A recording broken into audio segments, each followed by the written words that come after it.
Así que hoy tenemos la bendición de tener entre nosotros a nuestro hermano Pedro Alonso Enamorado.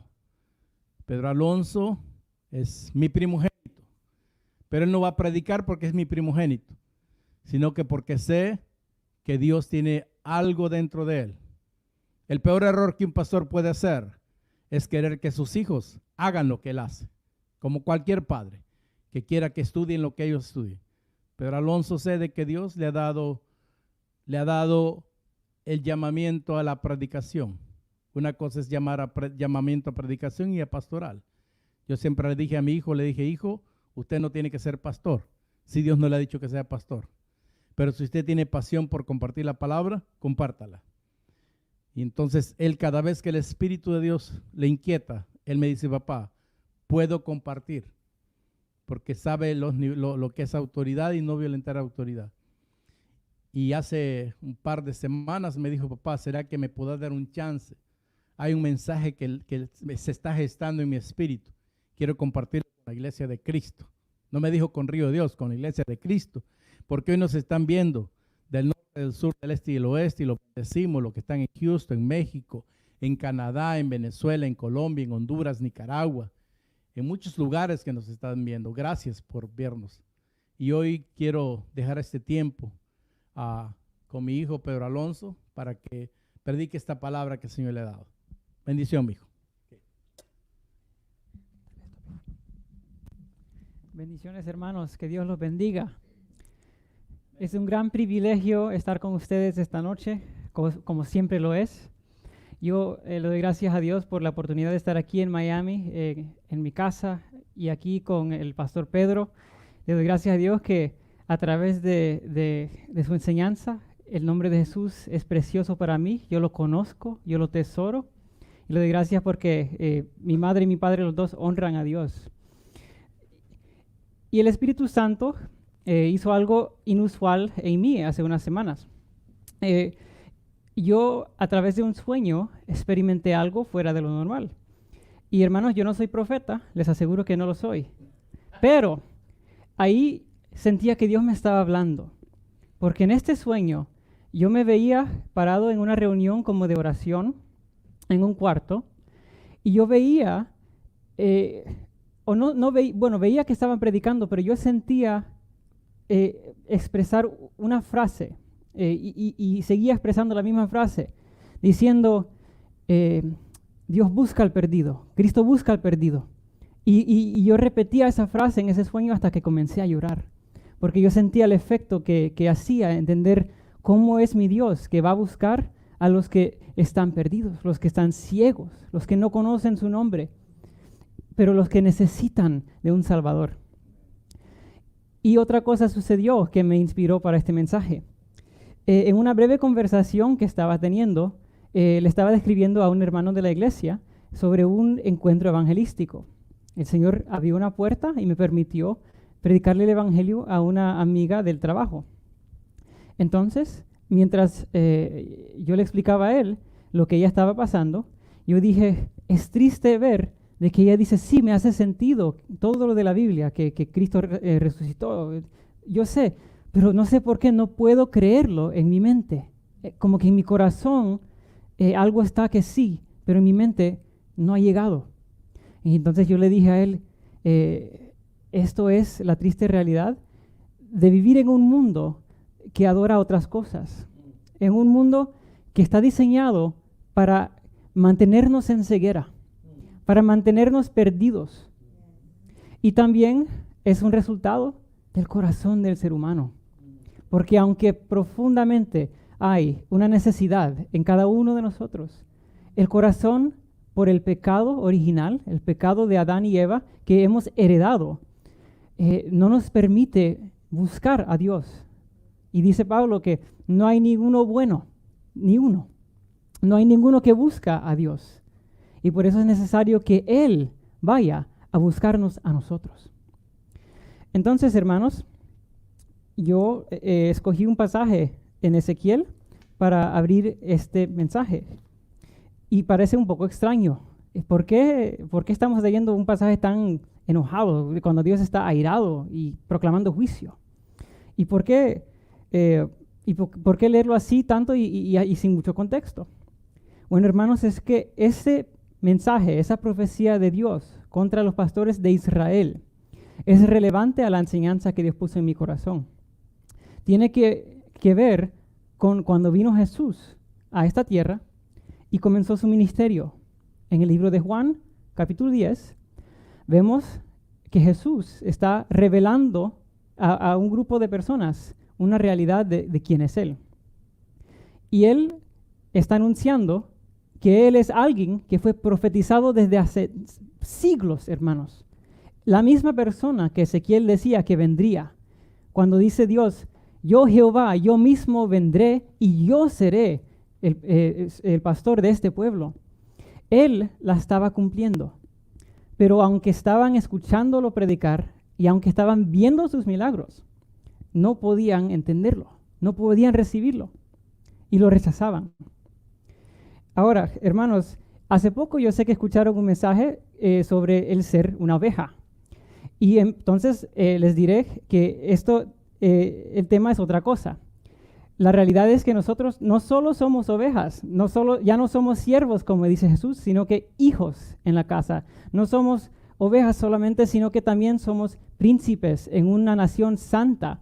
Y Dios nos llama a reconciliar el mundo a Dios a través de la predicación del Evangelio, a través de vivir el testimonio, de darle de comida a los que tienen hambre y de amarnos los unos a los otros. Y de esta forma nosotros somos una nación santa, somos príncipes reinando con Cristo. Entonces, con eso vamos a ir a este pasaje que lo encontramos en Juan capítulo 10 y voy a comenzar en el versículo 7. Y cuando llegan pueden decir amén. Pero antes de eso, quiero terminar la profecía de Ezequiel. En Ezequiel 34 leímos sobre el juicio contra los falsos pastores y pronto veremos quiénes eran estos falsos pastores cuando estaba Cristo enseñando. Pero así él termina esta profecía. Dice Ezequiel 34, del 23 al 24, yo se los leeré. Y levantaré sobre ellas un pastor, y él las apacentará. A mi siervo David. Él las apacentará y les será por pastor, y yo Jehová les seré por Dios, y mi siervo David príncipe en medio de ellos. Yo Jehová he hablado. Hermanos, Dios desde el comienzo de la tierra, del tiempo, había profetizado la venida de un hombre, que sería más que hombre, de Jesucristo.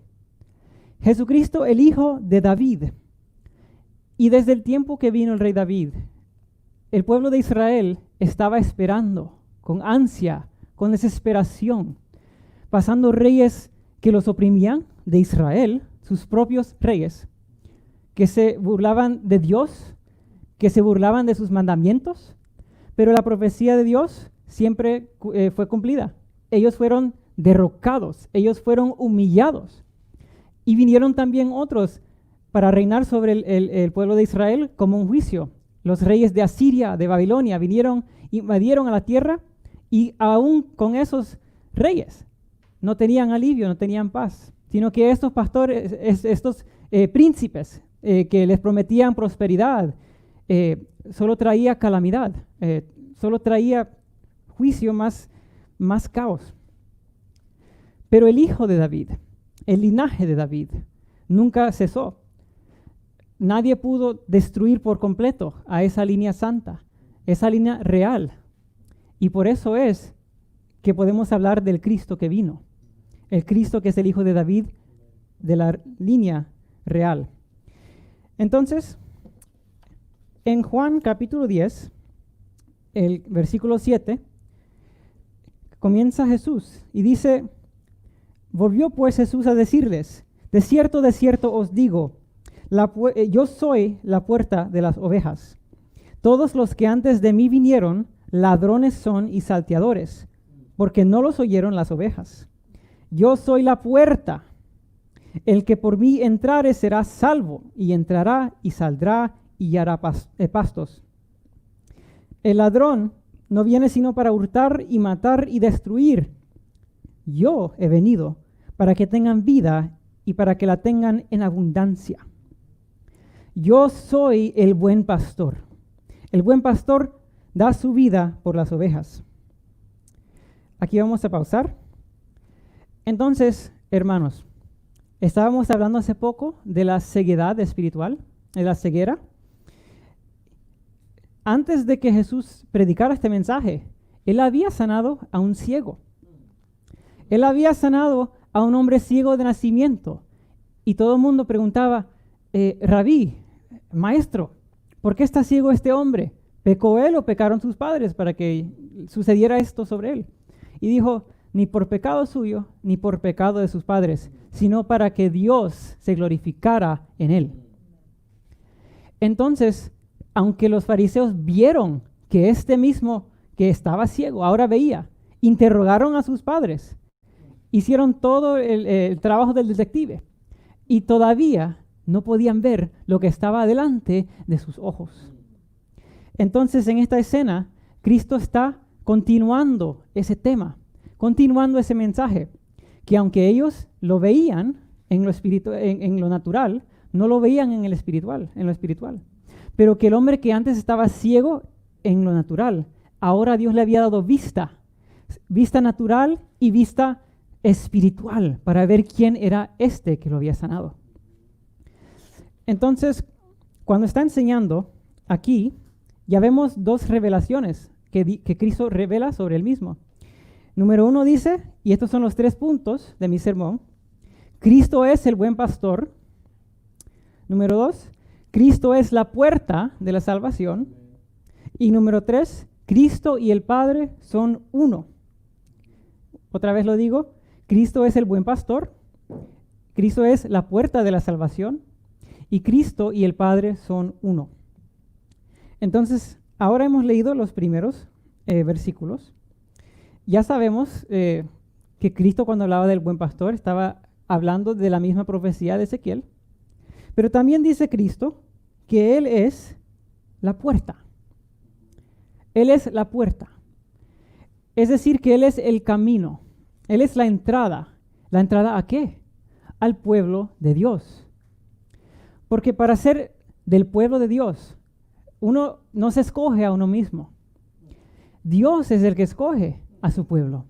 Dios escogió a Israel entre todos los pueblos y dijo Él, no os escogí porque eran los más abundantes de los pueblos, sino que eran los más pequeños. Pero yo os escogí para mantener mi pacto, para tener misericordia sobre ustedes. No fue por nada que hizo el pueblo de Israel que Dios los escogió. Y la misma realidad es cierta para nosotros hoy en día. Hay una puerta, hay una entrada, y los que Dios escoge, Él las trae a través de esa puerta que es Jesús. Entonces, hay otra realidad aquí, una revelación que Dios me dio mientras estaba leyendo esto. ¿Qué significa que Él es la puerta? En el libro de Proverbios vemos de que hay una revelación, de que en el libro de Proverbios habla la sabiduría como si fuera una persona. Y vemos la figura de la sabiduría de Dios, proclamando, predicando a todo mundo para los que escuchen. Entonces, la hermana Eileen va a leer ese pasaje del libro de Proverbios. Proverbios 8, del 1 al 4.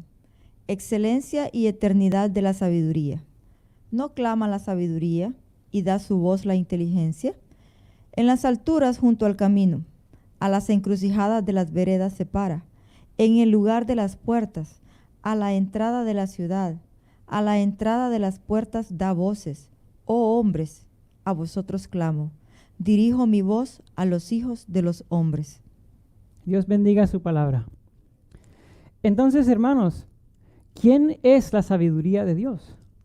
¿Quién estuvo con Dios desde la eternidad?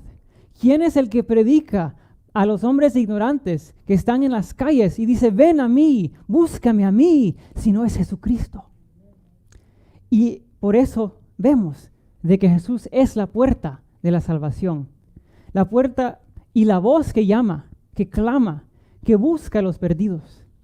Y que todo aquel que escucha esa voz, que aprende a amar esa voz y que la sigue, encontrará la vida eterna.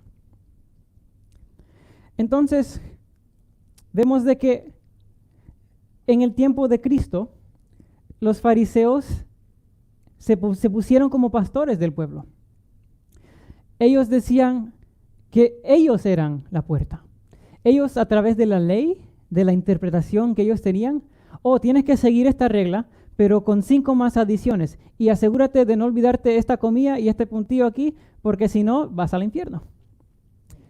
Ellos, en vez de abrirle los ojos al pueblo para que pudieran ver la verdad, la bondad, la belleza de Dios, les estaba cargando y cargando y cargando con reglamentos y tradiciones del ser humano que no tenían poder y no tienen poder y jamás tendrán poder para salvar.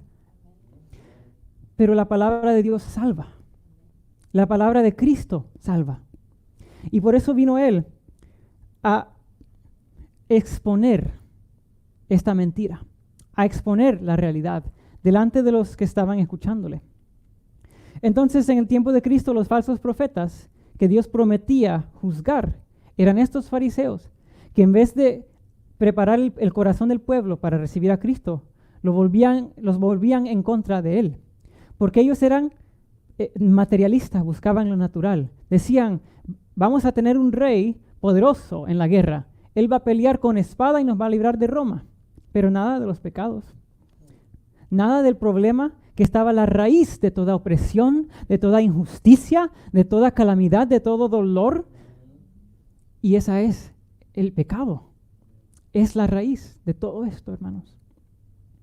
Pero en vez de predicar del pecado, predicaban de la ley, de su versión de la ley. Entonces, vamos a seguir. Vamos a leer el libro de Juan, donde dice el versículo 15. Versículo 15 dice, Jesús siguiendo su palabra, su enseñanza. Así como el Padre me conoce y yo conozco al Padre y pongo mi vida por las ovejas, que de esa misma forma Él conoce a sus ovejas y ellas las conocen a Él. Y 16 dice, también traigo otras ovejas que no son de este redil. Aquellas también debo traer y oirán mi voz. Y habrá un rebaño y un pastor.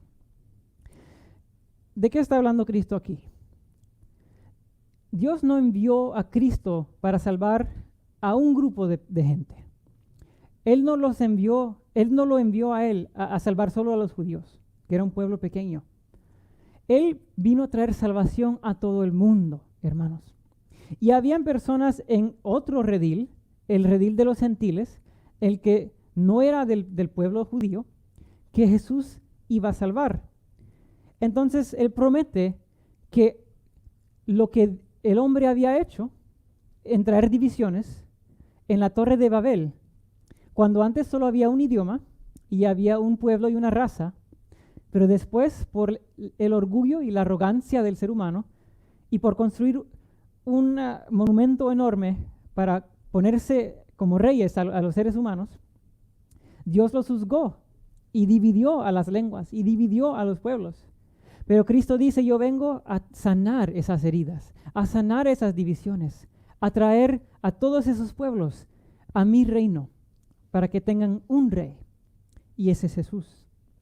Entonces encontrarán, hermanos, que en el pueblo de Dios hay gente de todas partes, de todos colores, y será cumplida esta realidad, que Cristo no regresará hasta que el evangelio sea predicado a toda lengua y a toda tribu. Entonces dice Jesús, por eso me ama el Padre, porque yo pongo mi vida para volverla a tomar. Nadie me la quita, sino que yo de mí mismo la pongo. Yo tengo poder para ponerla y tengo poder para volverla a tomar. Este mandamiento recibí de mi Padre. Entonces, hermanos, Cristo no es solo un ser humano que viene a enseñar, no es solo un rey, pero Él tiene un poder sobrenatural. Él tiene el poder, dice, de resucitarse a Él mismo. Él tiene el poder no solo de dar vida a los demás, sino que de sacar esa vida de Él mismo, porque viene de su naturaleza, porque Él es un ser divino, Él es Dios encarnado. Entonces, cuando Dios da a través de Cristo la vida eterna, Él está dando más de Cristo. Cuando Cristo nos da Cristo, vivimos y tenemos vida. Cuando recibimos su palabra, cuando escuchamos su voz y comemos de ella, tenemos vida. Entonces, no solo es Cristo la puerta que nos invita adentro, Él es también los pastos que comemos día tras día, mañana tras mañana. Hay palabra para nosotros. En esta palabra bendita siempre hay algo que leer, algo que nos va a conmover el corazón, algo que va a llenarnos de tanto deseo y de tanta emoción que ni podemos expresarlo, que es como cuando hay dos amantes en balcones, que se ven desde lejos y no se pueden tocar, se ven con ojos de amor y se quieren recibir y se quieren reunir, pero saben que pronto vendrá la oportunidad. Y cuando nosotros comemos de esa palabra, cuando escuchamos la voz de Jesús, estamos comiendo de esa verdad, esperando, llenándonos de más hambre y más ansia hasta que llegue el día que Él regrese y nos retome en sus manos, en sus brazos, y lo veremos cara a cara. Yo anhelo mucho ese día, hermanos, y espero que ustedes también lo anhelen. Y dice aquí que volvió a haber disensión entre los judíos por estas palabras, los ciegos. Muchos de ellos decían, demonio tiene y está fuera de sí, ¿por qué lo oís? Y otros decían, estas palabras no son de endemoniado. ¿Puede acaso el demonio abrir los ojos de los ciegos que acababan de ver ser sanos? ¿Acaso tiene Satanás el poder de dar vida?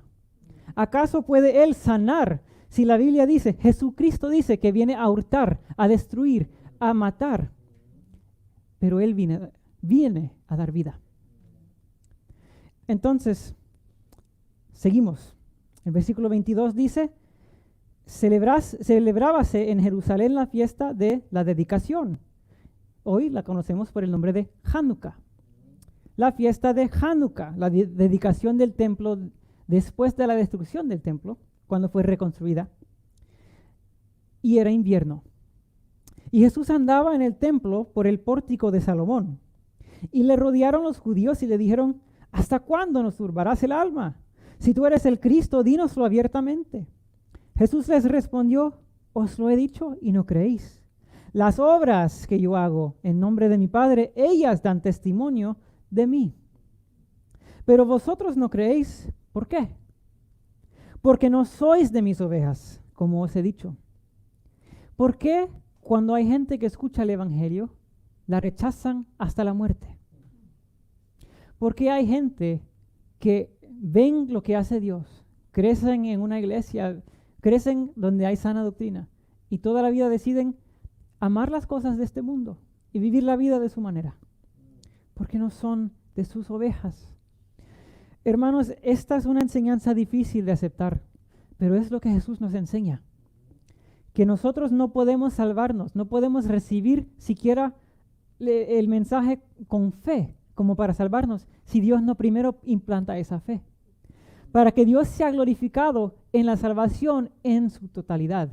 Él se glorifica porque Él es soberano sobre el quién se salva, cuándo se salva y cómo se salva. Y porque en el redil del Señor hay asesinos que ya no son asesinos. Hay los inmorales sexuales que ahora viven una vida pura, agradeciéndole a Dios. Hay ladrones, hay mentirosos, hay gente que deshonraban a sus padres. Pero hay una cosa que los une a todos, que un día el buen pastor los llamó por nombre. Por nombre los llamó. Él salva no solo a un pueblo, sino que a individuales, uno por uno, con su paciencia, en la vida de todos los que Dios ha escogido. Él obra para el bien y la salvación de ellos, hasta que llegue el día que los ojos de ellos sean abiertos y que ellos escuchen la voz del pastor que las llama a Él mismo. Entonces, Dice que mis ovejas oyen mi voz y yo las conozco y me siguen. Yo les doy vida eterna y no perecerán jamás. ¿Cuándo perecerán los que Cristo ha salvado? ¿Quién dice que se puede perder algo que nunca estuvo en tu poder de obtener? ¿Nosotros acaso ganamos nuestra salvación con nuestro sudor, con nuestras manos sucias?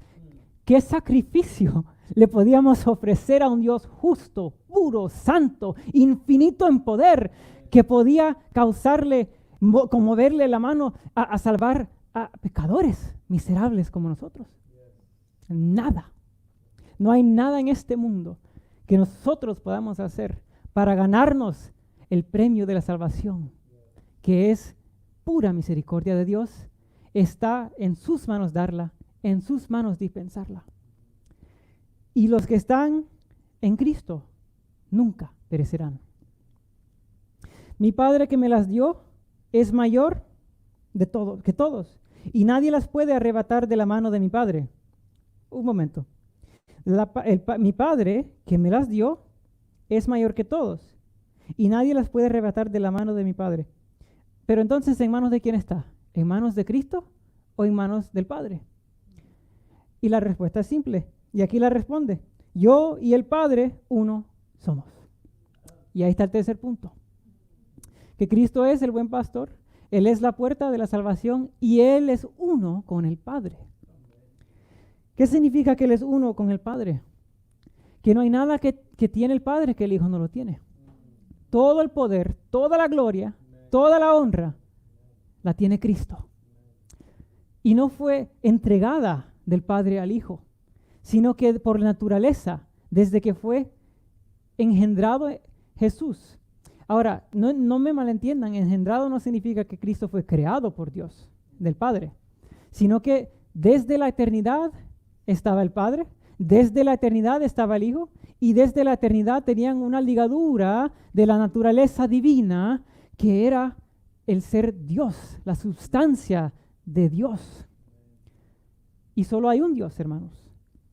Dice la llamada al pueblo de Israel del Viejo Testamento: Shema Yisrael Adonai Eloheinu Adonai Echad.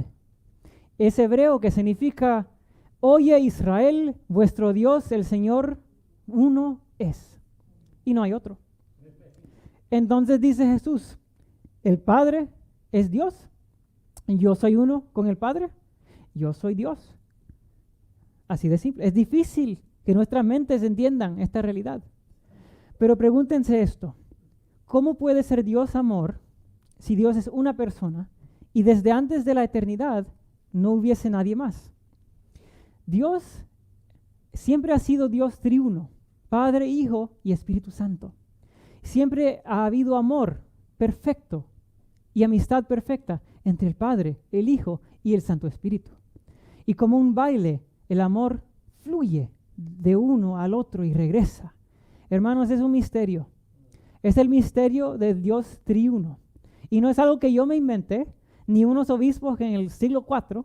Es algo que Jesucristo nos reveló aquí mismo, en estas palabras que acaba de leer.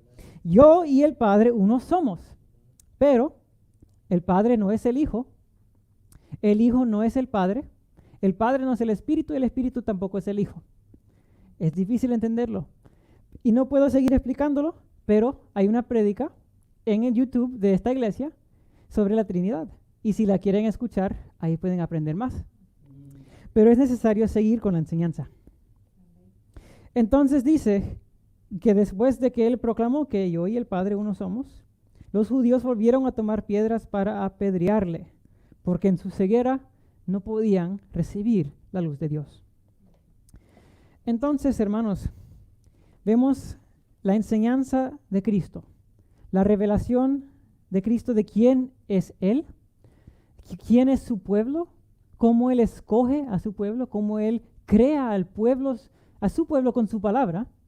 Recuerden, hermanos, el sermón de Ezequiel 37, cuando Dios habla vida sobre los huesos secos, y de esos huesos, de esos muertos, Él resucita un pueblo para sí mismo.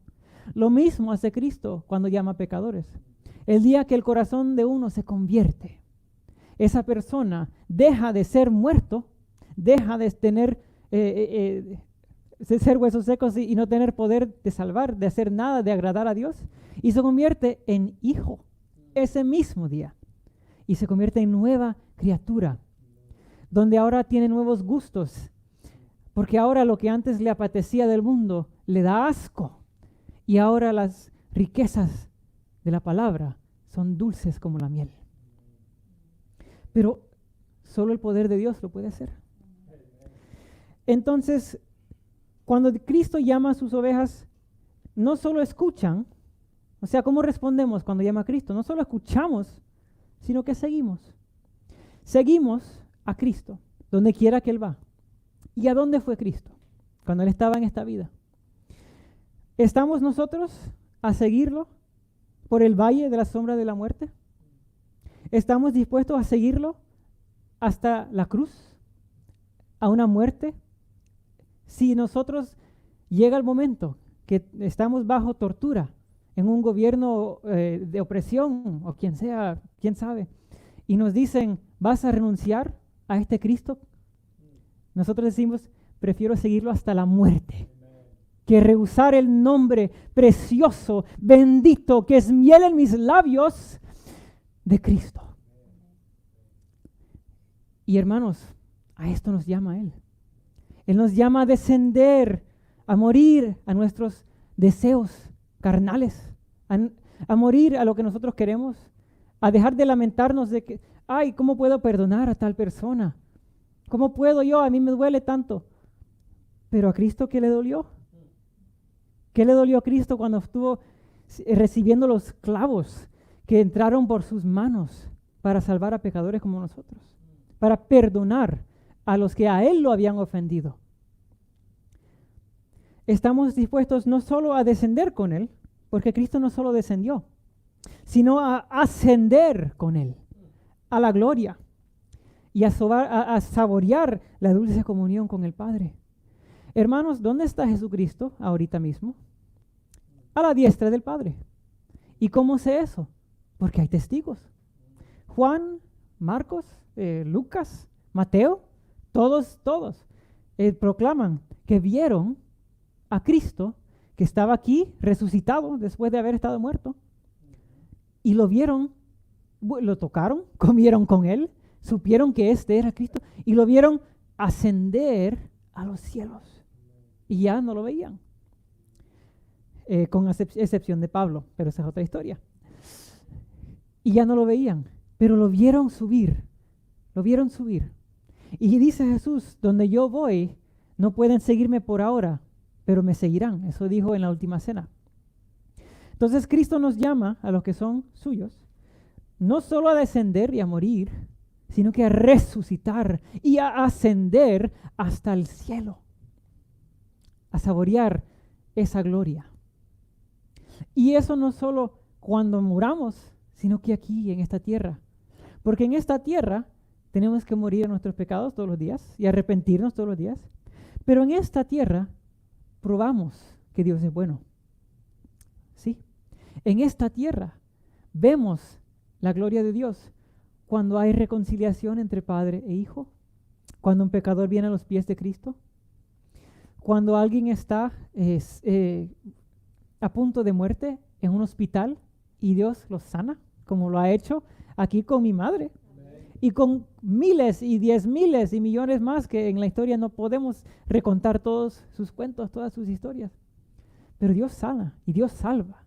Y aquí podemos experimentar en la oración, en la adoración, que hay un fuego y hay una llama que nos deja en paz. Esa es la gloria. Y en esos momentos, poco a poco, estamos ascendiendo, hermanos, ascendiendo. Estamos tocando una realidad que todavía no existe.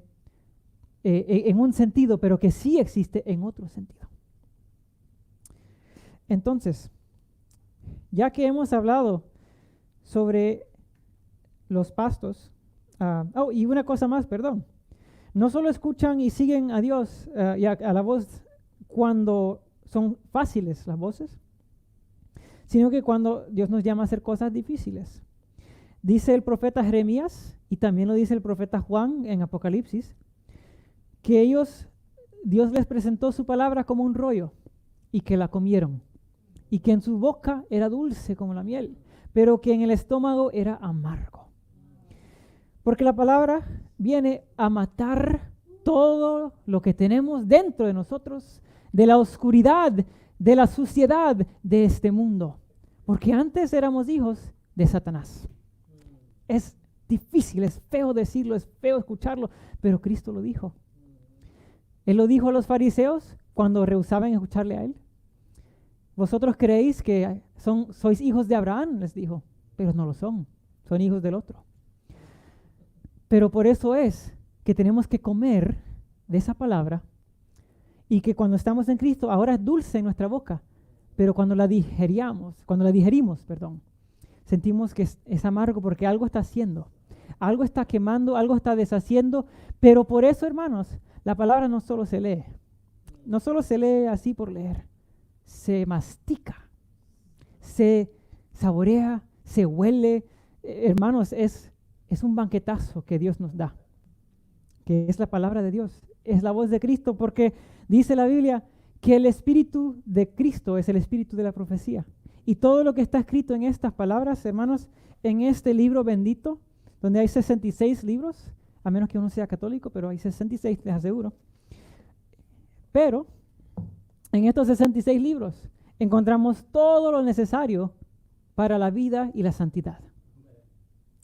Y esto es dulce y también es amargo, pero hay que comerlo, hay que masticarlo.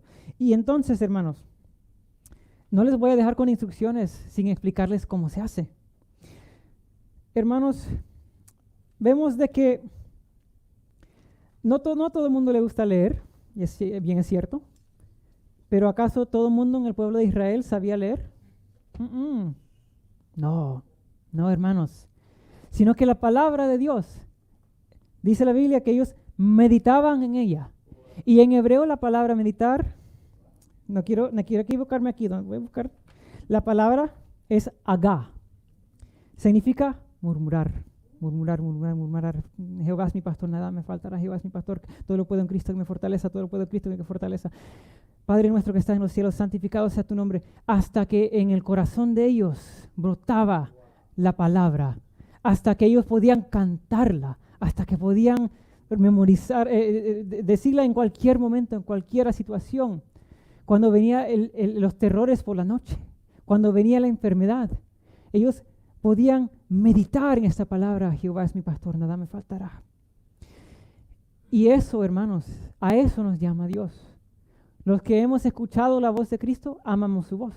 Los que hemos comido de sus pastos, tenemos más pasto que comer.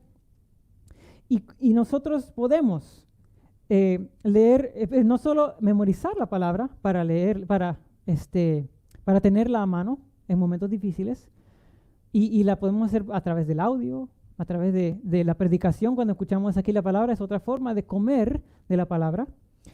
Pero podemos ir a la Biblia, al libro de Salmos, y leerlo a voz alta, como una oración. Hay un misterio ahí. Porque a veces oramos sin entendimiento, ¿ok? A veces oramos y no entendemos el temor de Dios, y todas nuestras oraciones son como que si Dios fuera nuestro amigo. Sí, gracias a Dios, hoy ha sido un día muy bonito, bendíceme, Señor. Y a veces hay momentos que eso es cierto, eso es bueno, es correcto. Pero hermanos, ¿quién nos enseña a orar si no es el Espíritu de Dios? ¿Y cómo nos enseña el Espíritu de Dios si no es a través de su palabra? Y cuando uno entra a los Salmos, lee sobre lo difícil también. Ora, medita sobre lo difícil. ¿Cómo podemos confesar nuestros pecados? Hemos leído el Salmo 51, donde dice: ten misericordia de mí, oh Dios, porque he nacido en iniquidad. Lo que dijo en oración David después de haber cometido adulterio y asesinato. Pero él dice: ten misericordia de mí, oh Dios. Yo no soy nada, yo nací en pecado, no tengo nada, límpiame con tu hisopo. Así aprendemos a arrepentirnos en oración. Y cuando nosotros leemos los salmos, hay salmos de guerra. Hay salmos de guerra. Salmo 58, del 6 al 7, dice: Oh Dios, quiebra sus dientes en sus bocas. Quiebra, oh Jehová, las muelas de los leoncillos. Sean disipados como aguas que corren cuando disparen sus saetas, sean hechos pedazos. ¿Han orado eso contra el diablo? Porque aquí lo está haciendo David, contra los enemigos de David. Eso no me lo pude inventar yo en oración. Yo no puedo inventarme estas palabras. ¿Y cómo voy a saber cómo orar? Si no estoy meditando, si no estoy orando la palabra, recibiendo y digeriéndola. Y también otra forma de comer la palabra, de recibir esta voz, es cantar. Y no solo con cantar los salmos, que también es bonito. Es difícil, les aseguro, porque no se tiene que inventar una melodía, Pero hay otras formas de cantar la Biblia. Hay himnos y hay canciones que son directo de la palabra. Y les doy un ejemplo que ustedes conocen muy bien. Eterno y sublime Rey, los cielos no te pueden contener.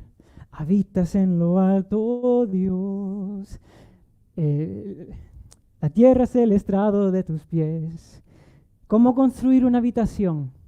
Isaías 66:1, Jehová Dios dijo así: el cielo es mi trono y la tierra estrado de mis pies. ¿Dónde está la casa que me habréis de edificar y dónde el lugar de mi reposo? Él mismo va a edificar su casa con piedras vivas, que es su iglesia. Tú eres esa piedra viva, yo soy esa piedra viva, y nosotros estaremos edificados con la piedra angular de Cristo. Y eso cantamos, hermanos, cuando cantamos ese precioso canto que viene directo de la palabra de Dios. Y hay otro ejemplo. También tenemos la canción de El Señor es mi pastor, nada me faltará. No les puedo dar la lista porque es larga, pero hay algo que les quiero advertir. No todas sus canciones de adoración son muy bíblicas. Y es cierto que a veces hay canciones muy bonitas y sí glorifican a Dios, pero les falta Biblia. Y hay momentos para esas canciones también. Pero les reto que cuando vayan a buscar sus himnos, sus canciones favoritas, busquen de dónde viene. ¿Dónde están las escrituras que apoyan esa realidad? Y no para criticar o juzgar, sino que para crecer, para aprender a gustar de lo bueno. Escoger los mejores himnos para ministrar nuestros corazones, que nos recuerdan de la palabra, nos recuerdan de nuestro Cristo. Y solo se puede hacer si conocemos la palabra, si la comemos, si hemos escuchado la voz y lo estamos siguiendo a Él. Entonces, hermanos, no los quiero tener demasiado. Ahorita quiero solo decirles de que Cristo los ama, de que la palabra de Dios es eterna y que a través de la boca de Cristo ha sido anunciada a nosotros, y después de Cristo, a través de sus apóstoles, y después de sus apóstoles, a través de la iglesia aquí hoy. Yo solo sé de Cristo porque a mí me predicó mi Padre. Él solo sabe de Cristo porque alguien le predicó a él. Hay una cadena, hermanos, desde el principio, que está fundada en Cristo. Y hermanos, hoy escucharon que yo hablé de un Cristo que murió en una cruz, que vivió una vida perfecta, que tuvo amor perfecto por personas enfermas, intocables, feas. Personas que nadie les daría caso, nadie les haría caso, nadie los vería dos veces. A esos amó Cristo. Y hermanos, quiero preguntarles que si ustedes hoy han escuchado esta palabra y nunca se han arrepentido de sus pecados, hoy es el día. Hoy es el día de arrepentirse. Es el día de la salvación. Es el día de entender quién es este Cristo y de acercarse a Él. Hermanos, ¿cómo saben si son salvos? Hay una pregunta que les puedo hacer que les va a responder esta pregunta. ¿Cómo saben si son escogidos, si son del rebaño de Jesús? ¿Amas a Cristo y a su palabra? ¿Es tu deseo seguirle hasta la muerte y desgastar tu lengua proclamando que Cristo salva a miserables como yo? ¿Que Él me ha llamado por nombre? ¿Que su tierno amor todos los días me sostiene? ¿Y que yo anhelo día tras día ver su rostro cara a cara? Si la respuesta es sí, entonces tú lo conoces y Él te conoce a ti. Pero si no piensas dos veces de Cristo en tu caminar, en tu día a día, si la iglesia es algo que de vez en cuando haces, si las cosas espirituales uno dice, es bonito, bien linda la tradición para Navidad o para la Pascua. Si Cristo es alguien que podés escuchar en el futuro, en el mañana, no lo conoces y no lo tienes. Pero los advierto, hermanos, que hay dos rediles.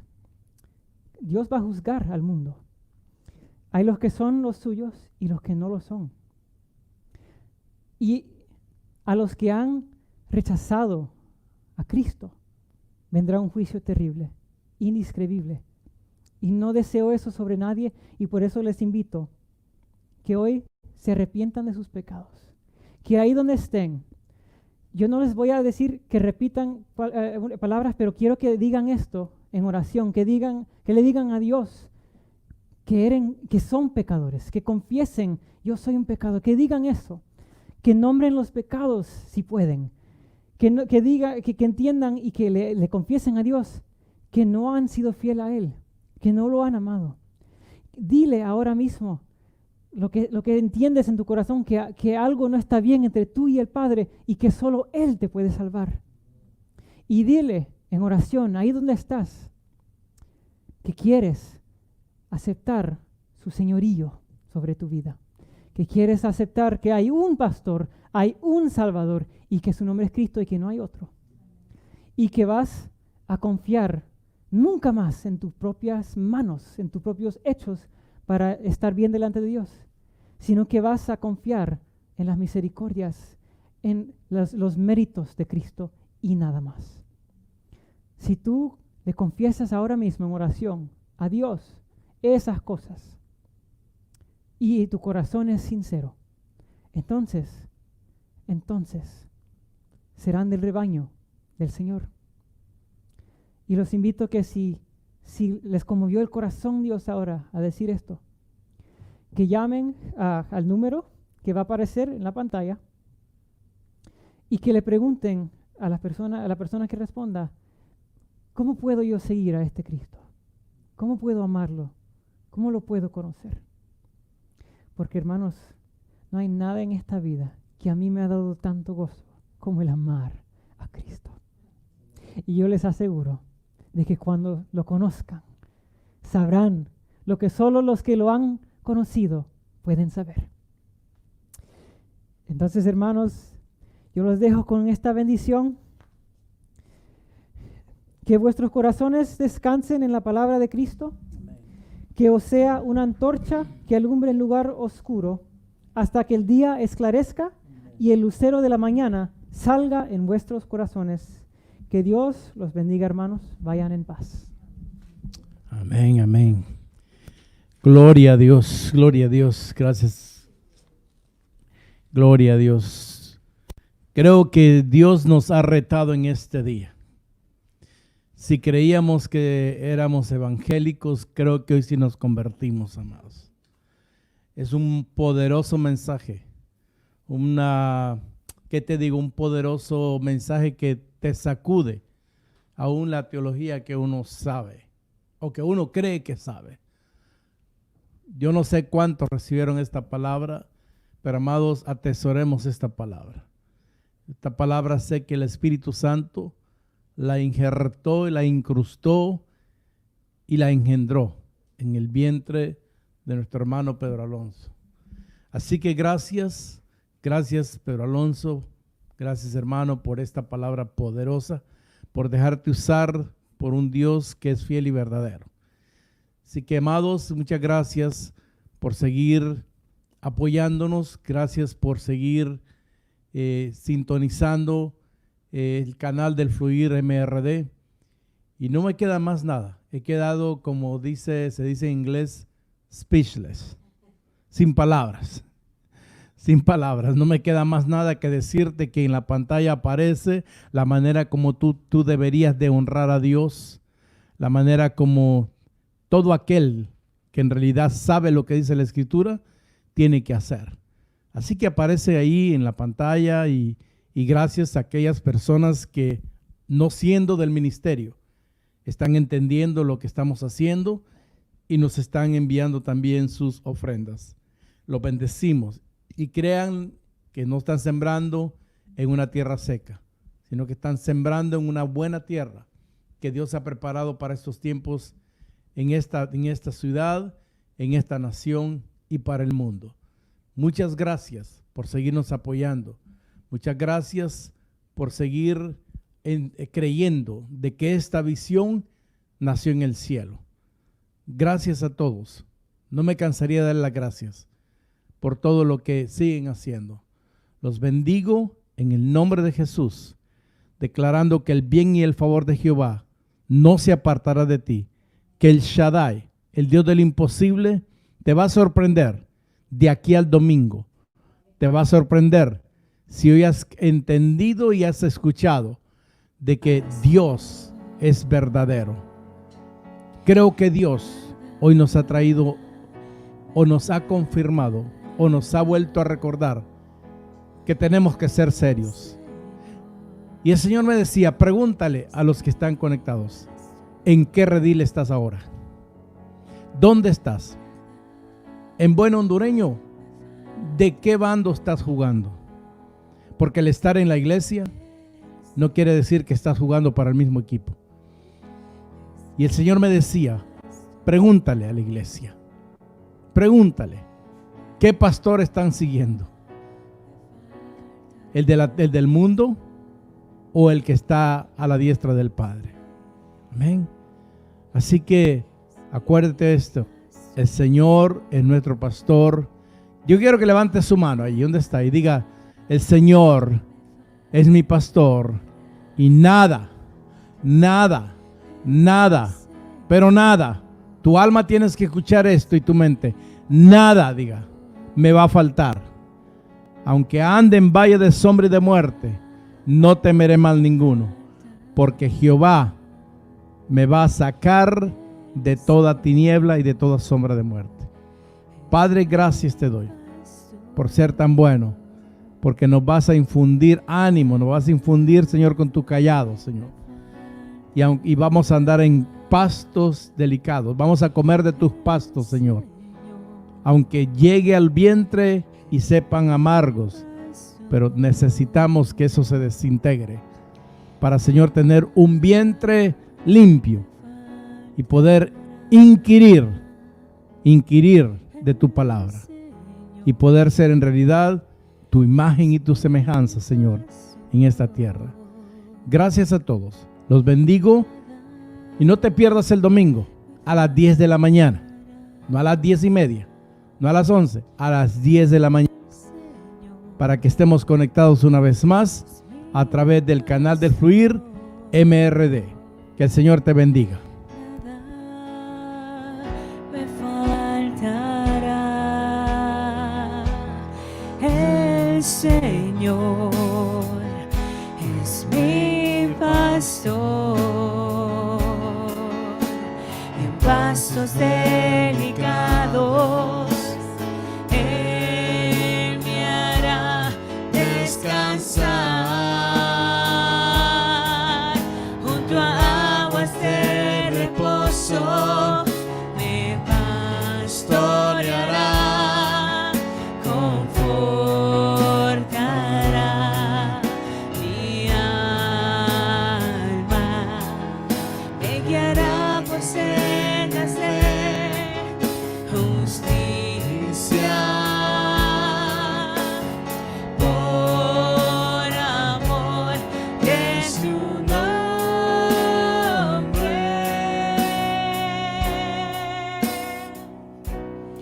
El Señor es mi pastor, nada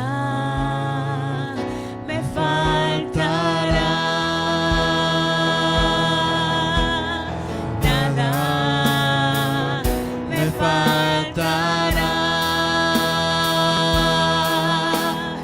nada me faltará.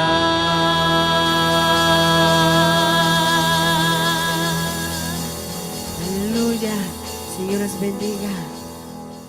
Aleluya.